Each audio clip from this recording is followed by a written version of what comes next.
बच्चों, परम पिता परमेश्वर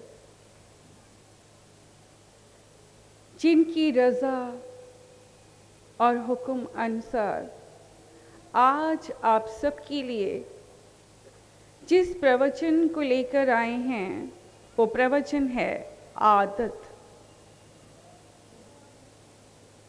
ये बहुत बड़ा सत्य है कि समस्त सांसारिक प्राणी आदत के गुलाम हैं। इस बात से इनकार नहीं किया जा सकता कि बुरी आदतें कब आपके अंदर प्रवेश कर जाती हैं, कब आपके घट में घर कर जाती हैं, स्वतः उस प्राणी को भी मालूम नहीं पड़ता।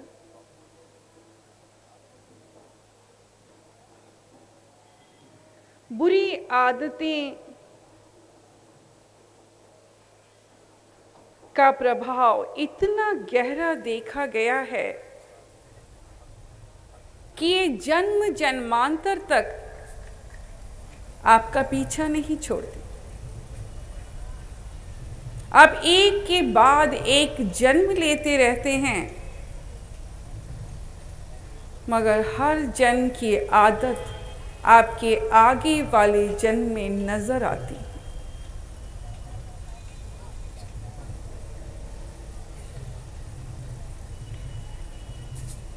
यहां तक पाया गया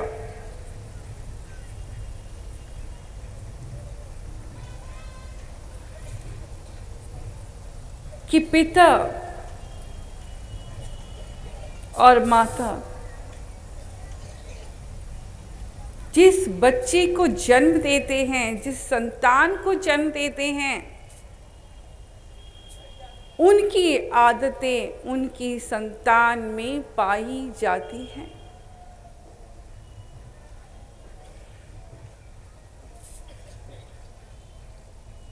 पिता और माता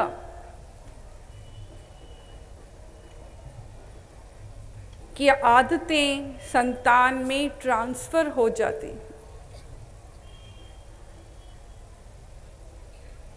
कई ऐसे परीक्षण किए गए और अनुभव भी बताते हैं, कई बार पुत्र अपने पिता से अलग उसकी परवरिश हुई, किसी कारणवश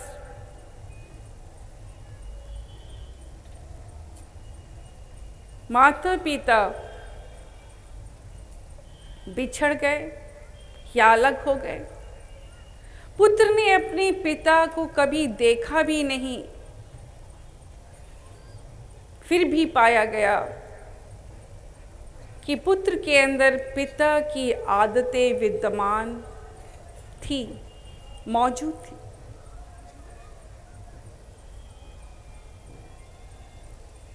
जी हाँ, बुरी आदतों की शाखाएं इतनी गहरी हैं कि ना सिर्फ जन्म जन्मांतर तक आपके अंदर मौजूद रहती हैं, वरन एक प्राणी से दूसरे जीव के अंदर भी ट्रांसफर हो जाती हैं, आ जाती हैं।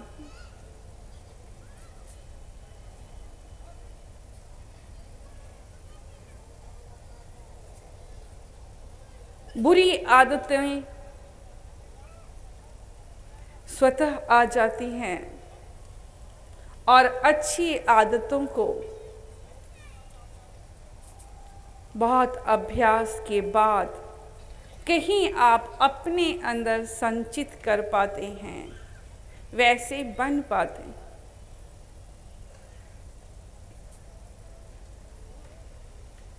सच्चाई ये है कि आप सबको मानव का चोला मिला,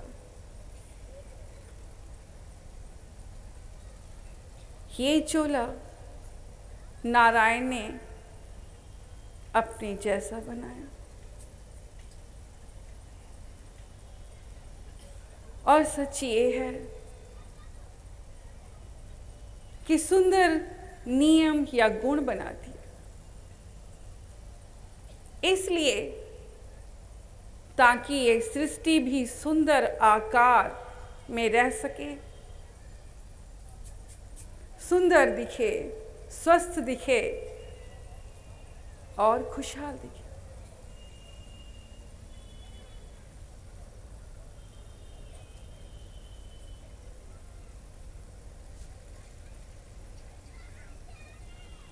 किंतु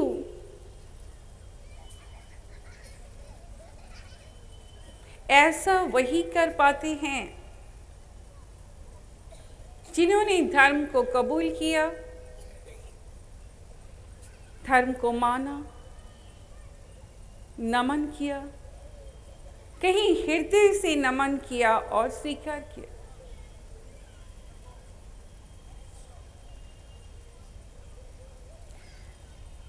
धर्म ही सच्चा रास्ता और मार्ग दिखाता।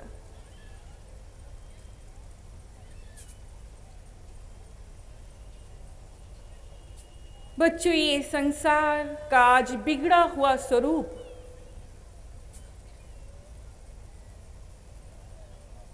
जहां संसार त्राही त्राही कर रहा है,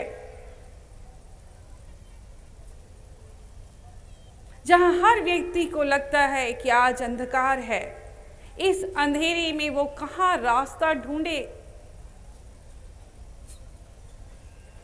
किसे पुकारे,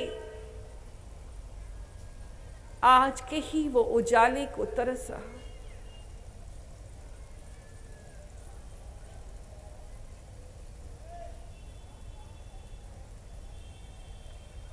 किंतु इसके लिए कहीं वो स्वयं ही जिम्मेदार है। ऐसा नहीं कि उसे सुख की चाहत नहीं, ऐसा भी नहीं कि उसे शांति की चाहत नहीं, ऐसा भी नहीं कि उसे अच्छाई पसंद नहीं। वो अच्छा बनना चाहता है, सच्चा बनना चाहता है, सच्चाई को ग्रहण करना चाहता है, मगर गुलाम है अपनी बुरी आदतों से। पहले हम उन बुरी आदतों पर प्रकाश डालना चाहेंगे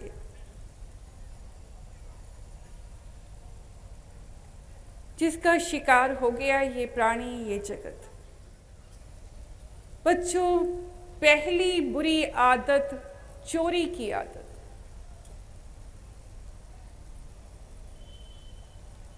जी हाँ, ये सारा संसार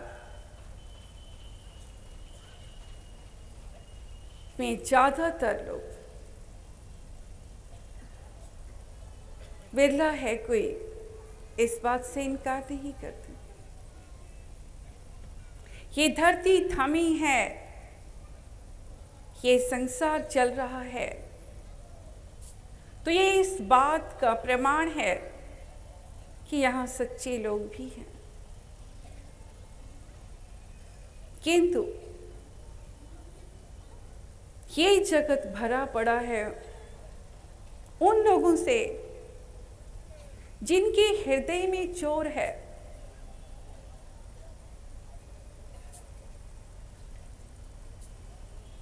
जिनके अंदर कार्य क्षमता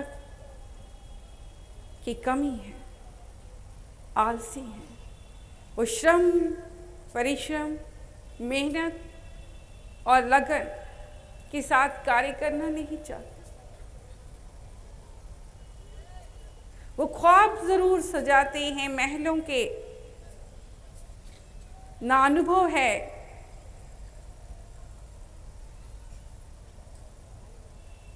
ना आगे बढ़ने की ताकत है, ना क्षमता है।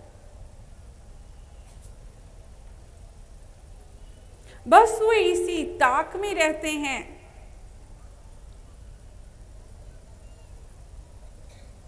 कब किसका धन, किसकी संपत्ति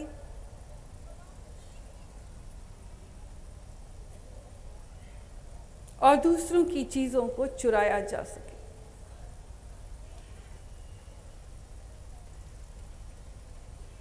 रोज आप पेपरों में, न्यूज़पेपर में, रेडियो में, दूरसंचार में, टेलीविज़न में ऐसी अनेकों खबरें और समाचार सुनते हैं।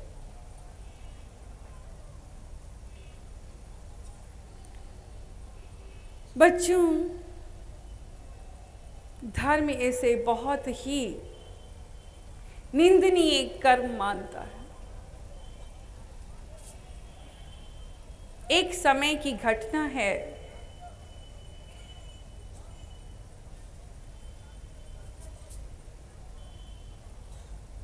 एक ऐसा श्रद्धालु जिसका नियम था वो रोजाना मंदिर में मत्था टेक कर ही अपने जीवन की शुरुआत करता। आज भी ऐसे लोग हैं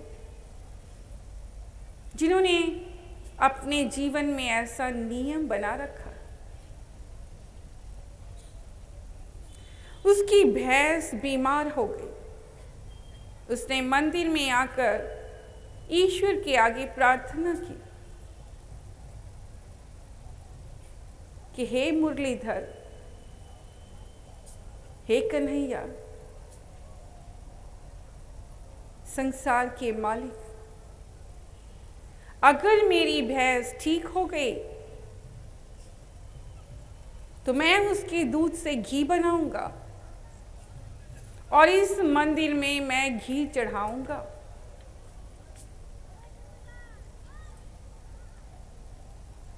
उसने मुरलीधर से मन ही मन प्रार्थना की, मैं 5 किलो घी जरूर चढ़ाऊंगा। ईश्वर की कृपा हुई और उसकी भैंस ठीक हो गई। वो 5 किलो घी उसने भैंस के दूध से तैयार किया और मंदिर में आकर चढ़ावा चढ़ाया।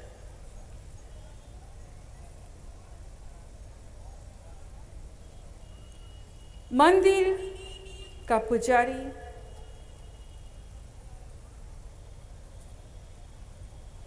जिसके अंदर थोड़ी बहुत फितरत थी चोरी की,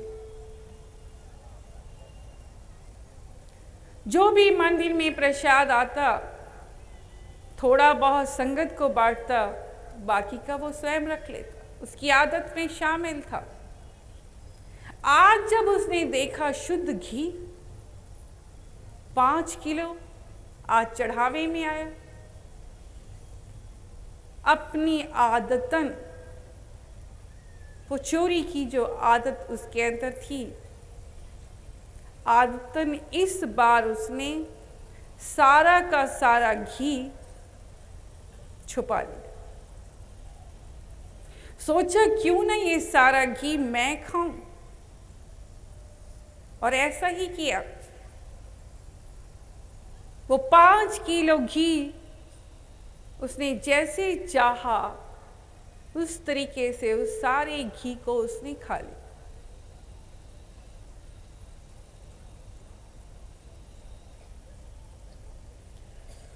बच्चों, रिजल्ट ये हुआ कि उस पुजारी को वही बीमारी हो गई जो भैंस को थी।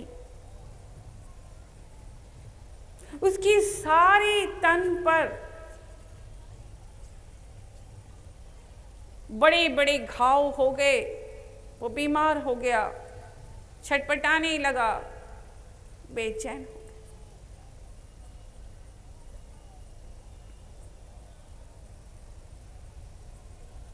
बच्चों, धर्म सिखाता है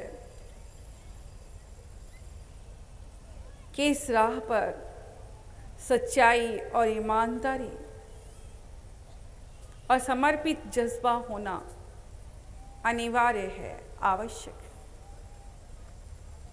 या हर एक को हर प्रसाद बांट कर वितरित करके ही खाना चाहिए।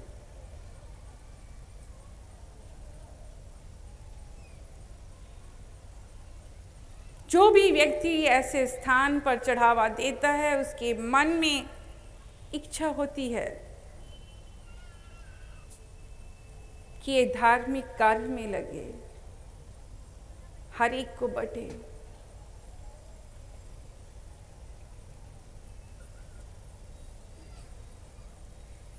जी हाँ, हम अक्सर आप सबसे भी यही अनुरोध करते हैं कि आप सब मिलजुल के रहें, प्यार से रहें, सच्चाई और ईमानदारी से रहें, हर चीज बांट कर खाएं।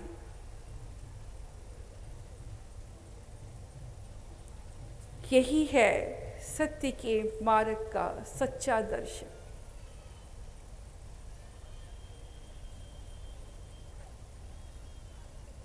इस बात से इनकार नहीं करते हम कि आप लोग ऐसा नहीं करते। ये सच है कि हमने जब भी प्रसाद दिया, हमने देखा जब भी प्रसाद बटा है, सबको वितरित किया गया। लेकिन हर प्रसाद वितरित किया जाए, इसका संशोधन करना चाहिए। जैसे कोई भंडारा हो, कोई जलसा हो, कोई चढ़ावा चढ़े, ये प्रसाद अनिवार्य रूप में हर एक को वितरित किया जाना चाहिए।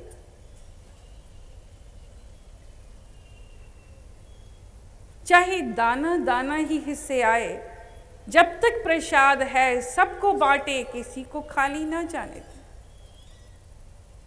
ये धर्म की नियति है। किंतु अगर हम अपने हाथ से किसी भी व्यक्ति को कोई प्रसाद देते हैं, तो उसे स्वयं ही खाएं, उसे दूसरों को ना बांटे। जो प्रसाद हमने दिया, फिर से गौर करें, जो चढ़ावा चढ़े, जो भंडारा है, जहाँ संगत को दिया जा रहा है, प्रवचन हो रहा है, ऐसे भंडारे का प्रसाद के हकदार सब हैं और सबको दिया जाए, इसमें हमारा आशीर्वाद। किंतु कभी कभी ऐसा अवसर मिलता है, बड़े सौभाग्यवान हैं वो लोग जिन्हें हम अपने हाथ से कभी कोई फल, कोई जल या कोई भी प्रसाद अपने हाथ से देते, वो बहुत भाग्यशाली जी। उसे आप ना बांटें। हम आपके सामने ऐतिहासिक कथा रखकर ही समझाना चाहेंगे। रामायण आप सबने पढ़ी है, और रामायण में एक वृत्तांत आता है। राजा दशरथ को चाहत थी कि उनके घर में संतान हो। उन्होंने बहुत बड़ा यज्ञ हवन कराया, इसलिए कि ऋषि मुनि महात्माओं का आशीर्वाद मिले और उनकी कुल रोशन। कहते हैं सारा पूजा पाठ हवन सब कुछ हुआ, सबको प्रसाद दिया गया और रानियों को बुलाया गया।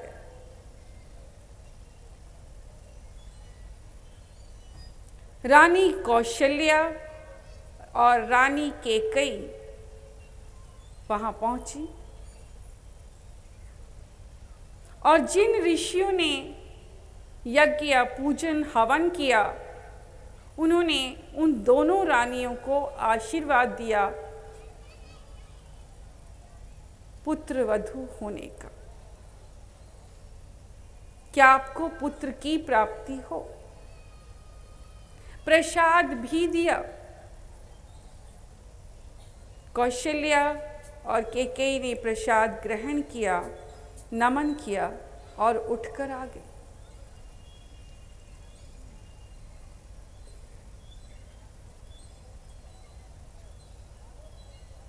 सुभद्रा जो प्रसाद लेने नहीं जा सकी, कोई भी कारण रहा होगा।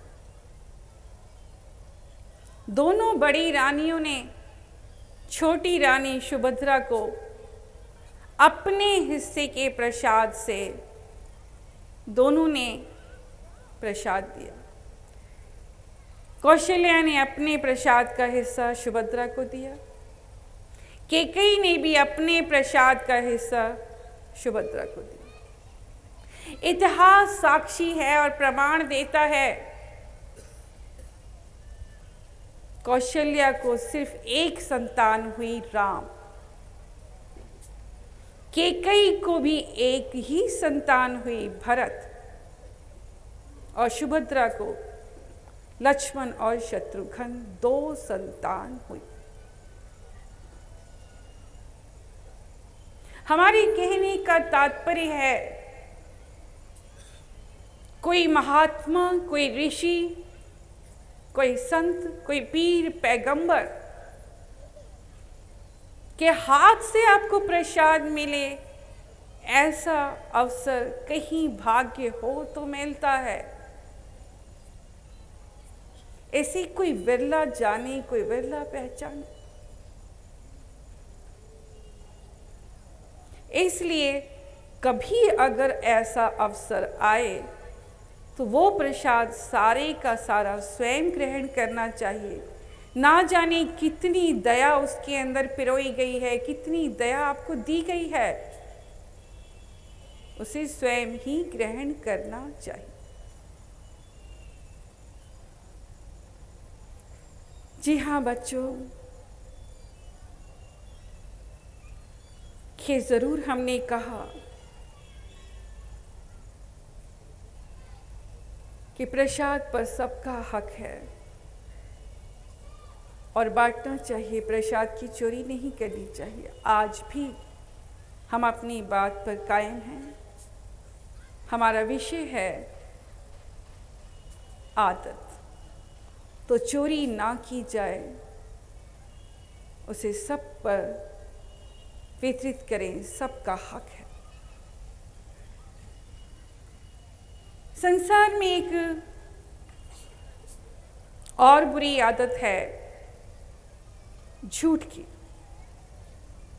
यहां हर व्यक्ति बड़ी सरलता से, बड़ी आसानी से झूठ बोलता और उसे इस कदर आदत पड़ गई है, कभी वो चाहे भी कि वो सत्य बोले, मगर उसके मुख से झूठ निकलता।